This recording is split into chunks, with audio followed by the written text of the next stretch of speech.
인사하십니다. 샬롬하고 인사하십니다. 샬롬 샬롬 샬롬 샬롬 샬롬. 하나님 사랑합니다. 여러분 주 안에서 사랑합니다. 네, 오늘 요한계시록 1장 9절에서 20절까지 말씀 저희들 보니까 1장 11절 말씀에 이르되 내가 보는 것을 두루마리에 써서 그 7교회에 보내라 하시기로 그러셨죠. 그래서 요한이 사도 요한이 몸을 돌이켜 보니까 죽을 것 같았다고 그랬어요. 돌이킬 때 7 금촛대를 보았는데 인자 같은 이가 발에 끌리는 옷을 입고 가슴에 띠를 띠고, 네, 영광 중에 나타나신 주님의 모습을 보는 거예요. 자, 그의 오른손에는 7별이 있고 그의 입에는 좌우에 날성검이 나고 그 얼굴은 해가 임게 비치는 것 같더라. 밤모섬에 사도 요한이 이제 유배를 가가지고 도미티아누스죠. 도미티아누스가 박해를 심하게 합니다. 왜냐하면은 도미누스 에트데우스 주이며 신이라고 나를 숭배하라. 최초로 자신을 신이라고 이렇게 명령한 황제였다고 합니다. 그런데 크리스천들이 그것을 그렇게 순종할 리가 없죠. 그러니까 순종하지 않으니까 이제 다 죽이고 뭐 화형에 처하고 그냥 아주 다 잡아다가 가두고 또 사자비 밥을 만들고 뭐 이런 아주 무서운 박해가 일어납니다. 근데 뭐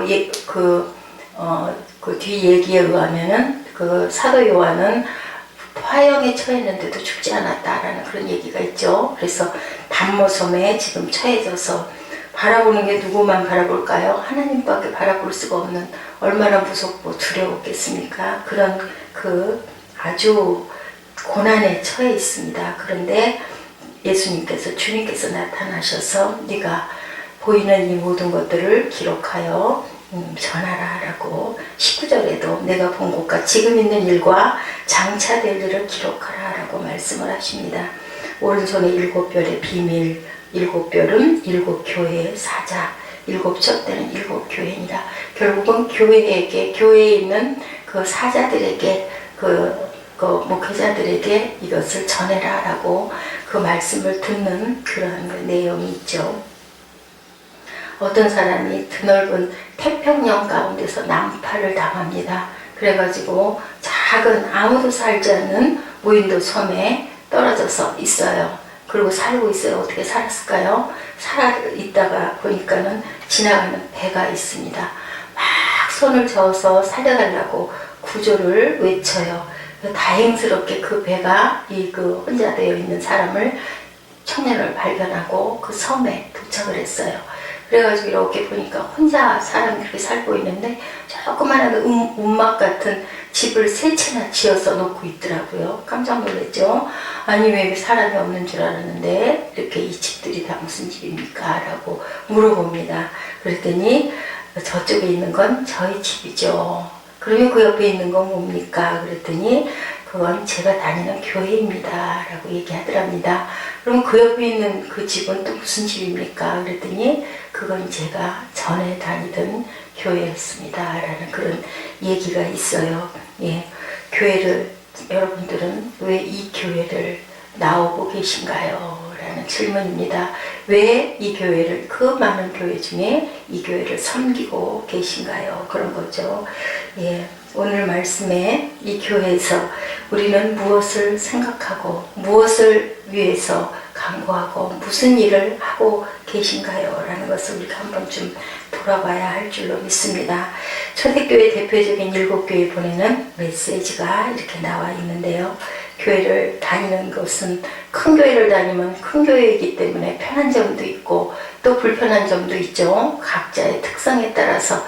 그리고 또 대개는 거기에 그 설교하시는 목사님의 말씀을 보고 나가는 분들도 많고, 듣고 나가는 분들도 많고, 찬양이 좋아서 나가는 분들도 많고, 또 큰 교회이기 때문에 내가 별로 드러나지 않으니까 그냥 나는 가서 예배만 드리고 다닐 거야, 그게 편리해서 나가시는 분들도 있고, 저희 교회같이 작은 교회 같은 경우에는 그게 드러나서 너무 불편하고 부담이 돼서 나는 그런 교회는 안 갈 거야 하시는 분도 계시고, 또 그렇더라도 특별하게 또 어떤 섬김의 은혜가 계신 분들은 그래도 내가 그 작은 교회에 내가 조그만 힘이라도 보태면은 그 교회가 일어날 수 있으니까 라는 그런 주님의 긍휼의 마음을 품고 나오시는 분들도 있을 겁니다. 부족한 부분을 바치려고 나오는 부분도 있고, 부족하니까 나는 아유 그런 교회는 불편해서 안 다닐 거야. 하나님의 마음들이 각자의 마음 안에 녹아 있는데, 여러분들은 왜 이 아침에 이 자리에 나와 계십니까? 한번 우리 돌아보시죠. 사도 요한이 기록한 천국에 계신 주님 모습과 말세에 관한 계시의 말씀이라고, 그래서 요한계시록이라고, 요한이 쓴 말세에 관한 계시의 말씀이다. 1장 9절부터 20절 말씀 내용에 도미티아누스, 도미누스 에트데우스, 자신을 신으로 숭배하라. 그래서 밤모섬에 갔다가 사도 요한은 하나님을, 그리스도를 만나는 귀한 역사를 이렇게 일으키고, 내가 본 것들을 다 세상에 전해라. 특별히 7 교회에 전해라 해서 쭉 그 이후부터는 7 교회의 얘기들이 나오죠. 여러분들 다 아실 거예요. 가끔 보면은, 저도 차에서 보면은 그 뒤에 이렇게 물고기 표시 이렇게 되어 있는 거 있죠. 이 물고기 표시가 이때 많이 사용이 된 그런 그 표시인데, 헬라어로 이크두스죠. 이 글자를 뜯어서 다 맞추면은 예수 그리스도는 하나님의 아들이시며 우리의 구원이시다라는 그 구원을 고백하는 그런 그 문구가 된다고 그러죠. 그때는 내가 예수 믿습니다 소리를 할 수 없었기 때문에 이렇게 가서 그리스도 주님을 믿는 사람인 것 같으면 땅바닥에다가 슬그머니 그림을 그렸다고 그러죠. 물고기 그림을. 그러면 본인도 예수를 믿으면 함께 물고기 그림을 그리고 그렇게 서로 형제라고 자매라고 얼싸안고, 왜냐하면 그 마음에 얼마나 아픔과 상처가 있겠습니까? 마음껏 외쳐 부르지를 못하는 그 마음 때문에 서로 그렇게 얼싸안고 눈물을 흘리며 그리스도의 사랑을 나누었다라는 그런 얘기가 있습니다. 밤모섬에 갇힌 사도 요한은 얼마나 외로웠을까요? 박해 속에 시달리는 소아시아의 성도들은 또 얼마나 염려가 됐을까요? 그러고 있을 때 그들이 너무나 박해 때문에 또 믿음을 잃을까 하는 염려도 했을 것 같죠. 눈물을 흘리며 그들을 위해 기도하지 않을 수가 없었는데, 이렇게 마지막 때 많은 아름다운 계시를 보여줌으로 인하여 그 밤모섬이 외롭고 황량한 곳이 아니고 정말로 너무나 따뜻한 낙원이 되어서, 맞아요, 주님의 임재를 느끼면 정말 세상을 다 얻은 것 같이 그렇게 기쁘고 위로가 되죠. 그래서 목이 터져라 찬송을 부르고 기뻐 뛰는 그러한 그 사도 요한, 나이도 참 많았는데도 불구하고 이렇게 귀한 글을 써서 저희가 지금 이 시대에도 함께 그 말씀을 묵상할 수 있게 해주신 주님의 은혜가 얼마나 감사한지 모르겠습니다.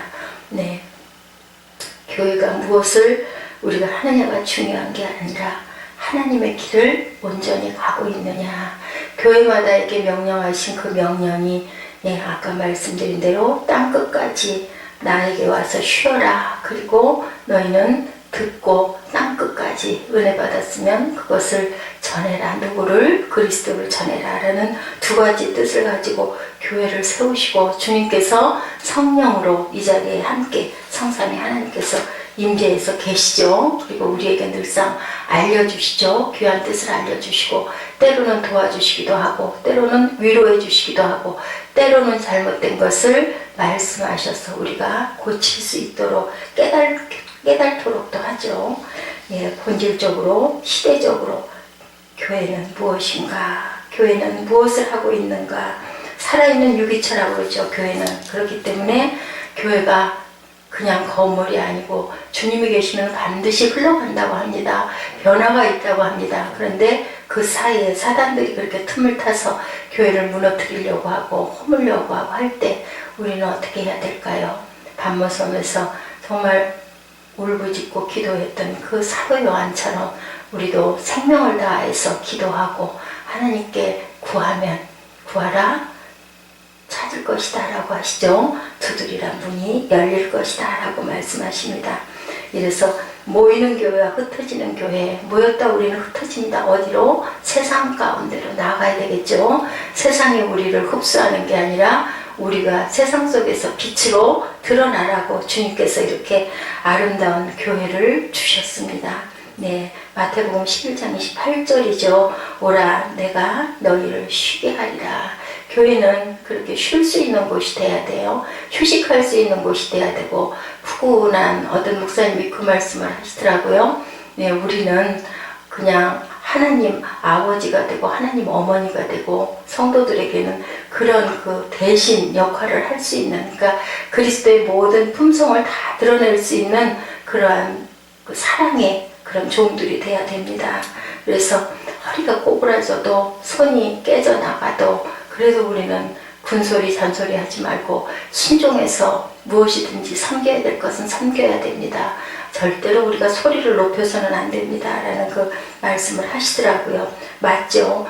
때로는 엄마처럼, 때로는 아빠처럼, 연세가 아무리 많은 칠순이 되신 그러한 그 할머니가 계시다 할지라도 그렇게 그런 마음으로 품어야 할 줄로 믿습니다. 그래야 쉬겠죠. 엄마 품에서 쉬는 아기가 얼마나 평화를 느낍니까? 엄마를 막 알아볼 때쯤 되면은 어때요? 그냥 엄마만 눈에서 없어지면 낯가릴 때쯤 되면 그러죠. 소스라치게 놀라서 죽을 것 같이 울다가도 엄마만 옆에 있으면 아무 상관이 없어요. 뭐 호화로운 거, 대단한 거, 값진 거, 뭐 이런 게 애기한테는 아무 상관이 없고 그저 엄마가 안아주기만 하면, 그죠? 그냥 금방 울음을 뚝 그치는 그것처럼 그런 품과 그런 아빠와 엄마의 마음, 특별히 엄마가 아기를 낳기 때문에 아기에게는 엄마가 절대입니다. 이제 자라면서 아빠를 알아가지만, 그래서 또한 그렇게 우리가 그 저주로 자라서 그 다음에 밥으로 먹게 될 때쯤 되면은, 은혜를 받게 될 쯤 되면은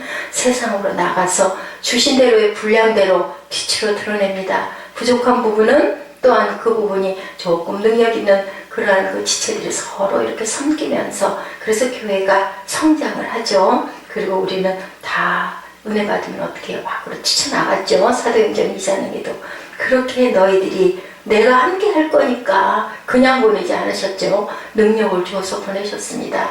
뱀을 집을 수도 있을 것이며 무슨 독을 마셔도 해를 받지 않을 것이며, 그것은 어떨 때 우리가 주님의 사명을 감당할 때 주시겠다라고 그렇게 말씀하고 계세요. 네, 그래서 우리는 지금 크고 작은 교회들이 참 좋은 일들을 많이 하고 있습니다. 종합병원도, 호스피스의 일도, 장례식장도, 이렇게 큰 대형 교회에서는 많은 것들을 꿈을 꾸고 좋은 일을 많이 하고, 작은 교회는 또 작은 대로 큰 교회에 작은 셀만한 그러한 또 그 주변에 가까운 지체들, 형제 자매들, 또 우리 이웃들을 그렇게 품고 기도하고 그렇게 나가요. 작은 교회도 작은 교회들의 은혜가 있고, 또 큰 교회는 큰 교회대로의 그러한 그 사명을 열심히 완성해 가는데, 무엇을 하느냐가 중요한 게 아니라 하나님의 음성을 듣고 하나님이 하시는 그 명령을 우리가 온전하게 하고 있는가를 돌아보는 교회들이 되어야 할 줄로 믿습니다. 세상에는요, 세상 사람과 하나님의 자녀만 존재하죠. 중간은 없어요. 그죠? 하나님의 자녀인 줄 믿습니다. 아멘. 우리가 아무리 부족하지만 항상 교회가 은혜가 되고 은혜를 끼치고 휴식이 되고, 그리고 또한 그 안에서 지금 이 반모섬에서 영광 중에 빛나는 예수를 만난 우리 사도 요한처럼 우리는 늘상 무엇을 통해서, 기도를 통해서 항상 하나님을 만나는 곳이 교회가 돼야 되겠죠. 자, 하나님의 인재를 경험한 예배자들이 예수님의 말씀으로 훈련된 제자가 돼서 성령의 능력으로 세상을 섬기고, 또한 거친 사단의 세력을 이기고, 그래서 내가 세상을 이겼노라 라고 이렇게 고백한 바울처럼 그렇게 우리는 강건해지고 주님의 능력을 입고 나가야 할 줄로 믿습니다. 평신도를 깨운다 옥하는 목사의 그 얘기 내용에는 이런 말이 있더라고요. 평신도가 정말 원하는 것이 무엇인가? 그들은 교회답게 보이는 건물과 그들 보기에 성직자답게 성장한 목사와 평소 몸에 익은 스타일대로 드리는 예배를 원한다. 그리고 또한 여기서 한 가지 더해서 교회가 그들 혼자 가만히